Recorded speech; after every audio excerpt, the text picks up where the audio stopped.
क्योंकि हमने पहले भी कथा में कहा कि जिस जिस जगह का स्मरण कराए उस जगह का फोटो भी आप दिखाएंगे तो उसका आनंद कथा सुनने वालों को, ऑनलाइन वालों को मिलेगा।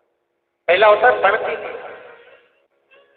ये पणती दिया मट्टी का दीप, जिस दीप के अग्रभाग को थोड़ा सा बड़ा कर दिया जाता है उसको पणती दिया गया। ये पणती दिया जब भी भगवान के सामने लगाया जाता है तो इस दिए को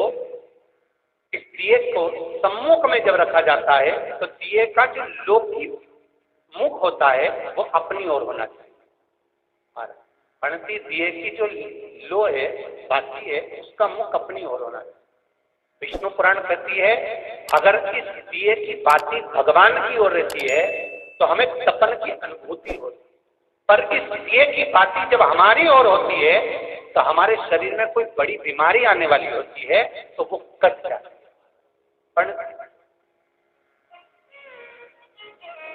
विष्णु पुराण में दूसरा दीप कहा गया है निरांजन।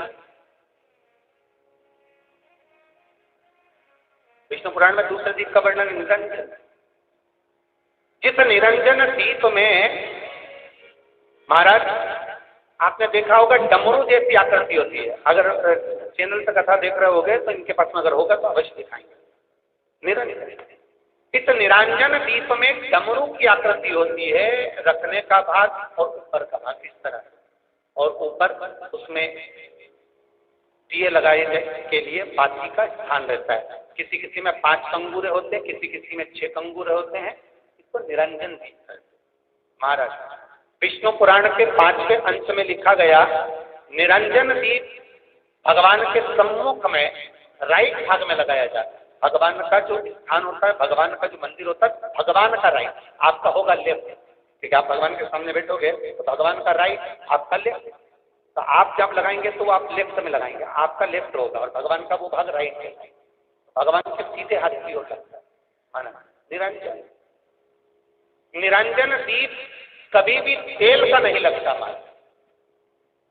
निरंजन दीप कभी भी तेल का नहीं लगेगा। हाँ, ये हो सकता है कि बटी निरंजन जो दीप होता है उसमें तेल डाल सकते हैं। बटी निरंजन दीप जो होता है उसमें कंगूरे नहीं होते। बटी निरंजन दीप केवल गोल होगा, ऊपर से डमरू जैसी आकृति होगी, डमरू जैसा ऊपर से, उसमें कहीं कंगूरे नहीं होते।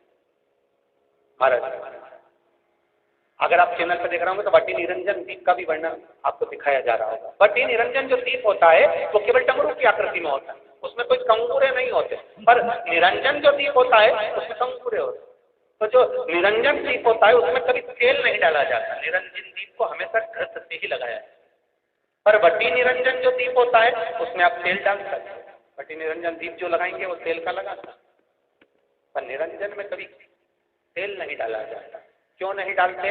विष्णु पुराण कहती है निरंजन दीप के अंदर अगर तेल की बाती लगाया जाता है तो 1 रुपया कमाते हैं, 1.25 रुपये खर्च होगा। घर में 10 लोग भी कमा कर लाएंगे तो पैसा नहीं दिखेगा, घर में रुपया दिखता नहीं है।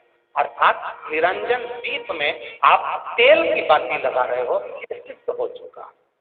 अब अगर आप यही बात किसी जगह पर पूछोगे, किसी आचार्य से पूछोगे हमारे यहाँ ऐसा हो रहा है, तो वो कहेगा हमारी गृहदशा खराब हो रही है, तो उसने अंगूठी पहना दी। अंगूठी पहनाने के बाद भी घाटा खा गए। फिर पूछोगे महाराज हमने तो अंगूठी पहनी, नीलम पहना, पुखराज पहना, ये पहना, वो पहना, आराम नहीं लगा। तो कहा तुम्हारे यहाँ वास्तु का दोष है, वास्तु भी सही करवा लिया, उसके बाद भी सुख नहीं मिल रहा। अर्थात आपके दिए में जो आप बाती लगा रहे हो उसमें कुछ कमी है, उसको पहचानो। चतुर जो डॉक्टर होता है वो जरा सी देर में पकड़ लेता है कि इसको प्रॉब्लम हो क्या है, और नहीं तो कहेंगे जांच कराओ, ये जांच वो जांच, और मालूम पड़े कुछ निकलेंगे, फिर भी शरीर में कष्ट का कारण क्या, वो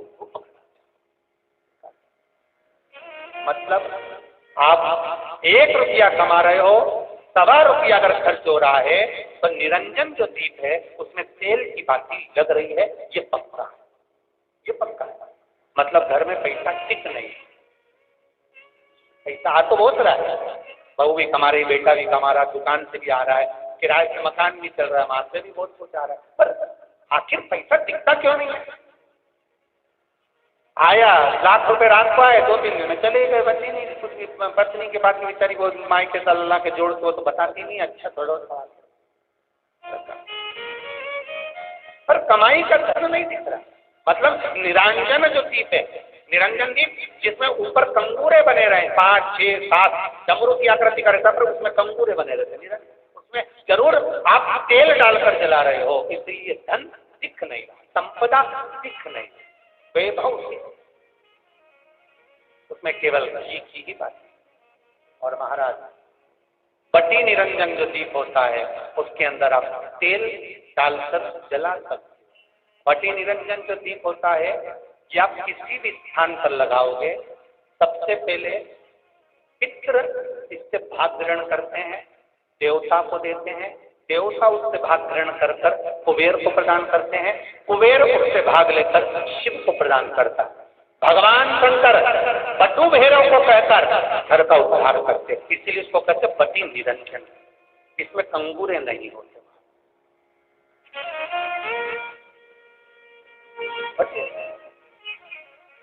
एक कुबेर निरंजन भी होता है, दिए में स्टैंड होता है, पकड़ने की जगह होती है, आगे उसमें चोंच लगी रहती है, उसको कुबेर निरंजन। कुबेर निरंजन दीप महाराज जब भी जलाया जाता है, इस तरह का दिया अगर किसी घर में हो कुबेर निरंजन, जिसमें स्टैंड होता है, ऊपर होता है, थोड़ा लंबा होता है, आगे लंबाई निकली रहती है। कुबेर निरंजन टीवी पर आप दर्शन कर रहे होंगे, तो कुबेर निरंजन जो दीप होता है उसमें आगे भाग लंबा रहता है और पकड़ने का स्थान होता है। तो कुबेर निरंजन दीप घी का लगाओ चाहे तेल का लगाओ, उसमें लौंग या काली मिर्च, काली तिल या चावल, पूजन वाली जगह में जो चावल रखे उसका 2 दाना चावल का, या फूल की पत्ती, कुछ भी उस कुबेर निरंजन दीप में डालना जरूरी होता है, जिससे हमारे घर में भंडार सदा भरा रहे। अगर कुबेर निरंजन दीप खाली जलता है, आपने कई जगह मंदिरों में देखा होगा कुबेर निरंजन दीप डालते हैं तो उसमें थोड़ा 2 दाने चावल के डाल देते, कुछ नहीं डालता तो एक सिक्का पटक देगा, एक का कलदार पटक देगा, कोई चवन्नी पटक देगा, कोई 5 पैसे पटकेगा। कुबेर निरंजन दीप खाली समृद्धि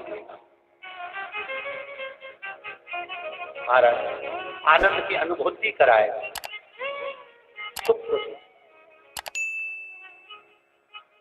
मट्टी के जो गोल दिए होते हैं माटी के महाराज, इन गोल दिए का जो प्रमाण हमारे यहाँ शास्त्र कहता है, ये चौहो दिशा को सुख प्रदान करने वाले, इसकी बात ही आप कहीं पर भी लगा सकते, किसी भी।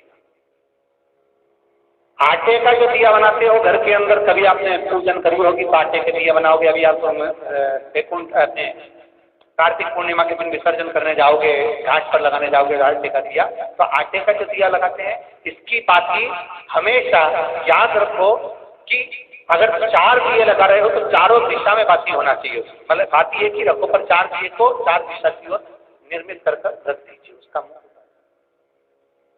आटे के दिए में कभी भी चोंच नहीं बनाना चाहिए, अर्थात बत्ती रखने की जो चोंच होती है आटे के दिए में कभी नहीं बनाना, बिल्कुल गोल बनाना चाहिए और उसको फिर विसर्जन की ओर आप लेकर जाओ या देवता की ओर लगाओ, जहां लगाना है, पर उसमें चोंच नहीं बनाना। जिस आटे के दिए में चोंच बन जाती है उसको बलि का भाग ग्रहण करने वाले देव उसको प्राप्त करते हैं, तो उसका पुण्य हमारे खाते में नहीं आता। इसलिए आटे का दिया जब भी लगाए संपूर्ण